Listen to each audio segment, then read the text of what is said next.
ఆడుతూ పాడుతూ ఉండాల్సిన ఓ పసి ప్రాణం ప్రాణాపాయ స్థితిలో కొట్టుమిట్టాడుతుంది. తన బిడ్డ నరకయాతన పడుతుంటే చూడలేక ఆ తల్లిదండ్రులు కన్నీరు మున్నీరు అవుతున్నారు. ఆ చిన్నారిని బ్రతికించుకోవాలని వారికి ఎంతో ఆరాటమున్నా ఆ వ్యాధి చికిత్సకు ఏకంగా 17 కోట్ల రూపాయలు ఖర్చు అవుతుందని తెలిసి దిక్కుతోచని స్థితిలో ఉండిపోయారు. ఆ చిన్నారి ఊపిరి నిలవాలంటే దేవుడి కరుణతో పాటు మనందరి సాయం కావాలి. ఆ పసివాడి పేరు శ్యామ్ నందన్. వయస్సు చిన్నదే, కానీ ఆ చిన్నారి పోరాడుతున్న వ్యాధి మాత్రం అత్యంత ప్రమాదకరమైనది.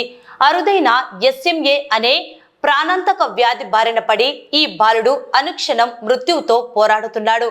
బిడ్డను కాపాడుకునేందుకు ఆ తల్లిదండ్రులు తిరగని ఆసుపత్రి లేదు, మొక్కని దేవుడు లేడు. కానీ బాబుకు ఇచ్చే ఇంజెక్షన్ ఖరీదు అక్షరాల 17 కోట్ల రూపాయలు అని వైద్యులు చెప్పడంతో ఆ పేద కుటుంబం గుండె పగిలింది.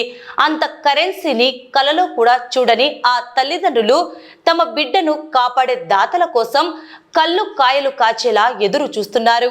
శ్యామ్ నందన్ దీనస్థితిని చూసి నంద్యాల చలించిపోయింది. ఆ కుటుంబానికి అండగా నిలిచేందుకు స్వచ్ఛంద సంస్థల సభ్యులు, యువకులు ముందుకొచ్చారు.